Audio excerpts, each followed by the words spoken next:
Hey guys, Dan Taylor, Pride Roofing and Construction, back for another week with Deep Dive with Dan. Today we have a special guest, somebody fairly new into the business that I'm super excited to introduce.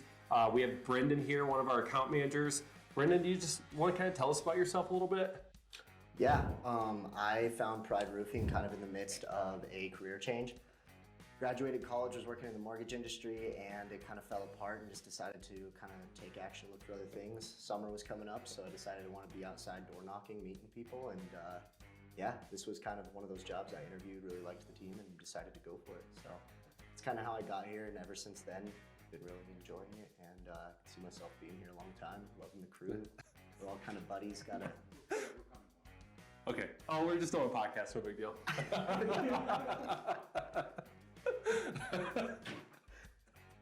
Just like walk right in, I guess. Right. Okay. So I know, Brendan, I know you said you kind of want to make a little bit of a career change, and you kind of came through like a path, and you're like, hey, you either need to go this way or this way. Really happy that you found construction. What do you think some of your biggest struggles with getting into the business were? Yeah, getting into it, initially, I had never done door-to-door sales, but I really started to like that after I kind of got over the hump of, long hours being outside, getting sunburned every day. But other than that, I didn't realize, I think really the biggest struggle is I didn't realize how fast it was going to take off. So, it really did take off, not only because of the crazy weather we have, but just we've been busy. And then obviously nobody can predict things that have happened within the business, like shingle shortages. That's been a big struggle. So just a couple of those things, and yeah, other than that, it's been pretty smooth. So let's kind of talk about the shingle shortage. So I think a lot of us are aware that the shingle shortage is happening right now, and kind of how different companies are pivoting to make sure that they're taking care of their homeowners. How do you handle that situation with your homeowners? Yeah, it's been pretty smooth so far. I have a lot of homeowners that are being flexible. As long as most of them are fairly happy, as long as we're keeping, same color, same likeness. Most of them look at that, the impact resistant shingle as kind of the main factor there. So it's been pretty smooth. That's kind of how I've been navigating it, but also just being straight up with them, letting them know that there is some uncertainty with certain manufacturers, especially those ones that we push a lot. So yeah, really just being as transparent as possible and hopefully giving them enough time to kind of decide those things. So, definitely transparency is key. Setting proper expectations, kind of like we talked about before. Have you ran into any instances where you kind of set those expectations and they've kind of fell through? Yeah, absolutely. And kind of how the homeowner react to that? Yeah, obviously it's never a positive reaction. People want you to follow through with what you promise. So, there's been a couple instances with that, but again, it just comes to being able to, either smooth that over and try to create new expectations that you can follow. Again, a lot of this shingle shortage was unpredictable. We didn't know it was coming. Nobody really knew it was coming. So a lot of the time when you explain that, they're a little bit easier on you, but at the same time, again, it's never a positive like, oh, we're so happy we're short on shingles. Right. So setting new expectations, being like, listen, I'm still gonna take care of you. I'm gonna do the best I can now that we're over this hump. Let's see what we can do to get this roof built. Absolutely, and I agree with that. So I appreciate in the company that we're finding different ways to service our customers without cutting out quality. Yeah. So I know that there's some guys in the business that they'll kind of cut corners a little bit to try to get the end result. So I know that sometimes it's not what the homeowner wants to hear, but just rest assured them that, hey, you're still going to get a quality product. It might take a little bit longer, but we're still going to get the project done. Exactly. So let's touch base quickly on when you first started in the business. How did you deal with door knocking and like rejections, or just getting out there and actually door knocking? Because I know door-to-door sales, if I can say anybody in the sales world, if they can experience door-to-door, I think it will make you a 10 times more efficient salesperson. Yeah. And that's across any category of sales. Me coming from the car business and not experiencing that door-to-door, I think I might have went through some of the struggles that you went through as well. But it's made me 10 times more of a better salesperson, in my personal opinion.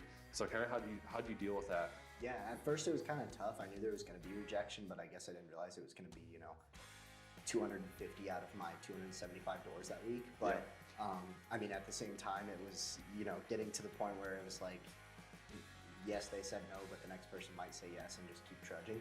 And now I enjoy door knocking, and every time I get to door knock, it's a blessing because I get to go out there and, try to have a genuine conversation with people.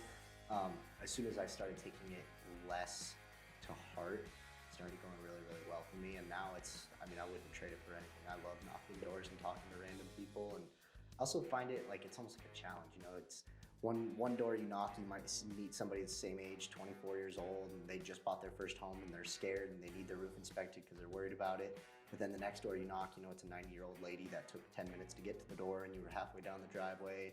But you turn around and you're like, oh, hey, Betty, this is so awkward. And, you have to find ways to, I guess, alter your pitch in order to, get them to let you up on your roof. But at the same time, I'm such a laid back guy that I don't ever, I'm less to the book, and it's more about just creating a conversation right there at the door. And it's been a lot of fun. I would say I'm probably the same way. In my first experience door knocking is I was over in a neighborhood and I knocked a few doors, didn't get anybody. And about the fourth or fifth door I knocked, the guy came to the door and I asked him, I said, hey, I'm dealing with Pride Roofing Construction, doing some work in the neighborhood. Have you had anybody look at your roof yet? He opened the door and he was a little disheveled and he's like, I already found somebody. So I just politely asked him, I was like, if you don't mind me asking, who are you working with? And he's like, you know what? And just kind of slammed the door in my face. And I was like, wow. I was like, I've tended to have positive interaction, so to have that interaction kind of threw me back. But then to your point, like you said, you'll knock the very next door and meet the sweetest person that you could ever imagine, and it turns into be a really positive experience. Exactly. So, and sometimes you get a no too, and you still have a fun experience, but you're not positive. But my first day door knocking was like the third door, and the lady took forever to get to the door, but I could hear it. I heard her coming up the stairs, and she opens the door in a full jiu-jitsu gi with a black belt on, and she couldn't have been any less than like maybe 80 years old. And so I'm super confused, and I kind of like get thrown off, and I'm like, how's it going? And she's like, I'm actually teaching a jiu-jitsu class right now in my basement. Can you come back later? And I was like, yeah. And I just walked away, and I was so thrown off because it was like my third door. But even though she was like, come back later, and eventually said no, I was like, I'm never gonna forget that. That was awesome. Maybe we save that topic for another day. Just weird interactions at the door, what happens behind the scenes, kind of thing. So that kind of wraps up our segment today, guys.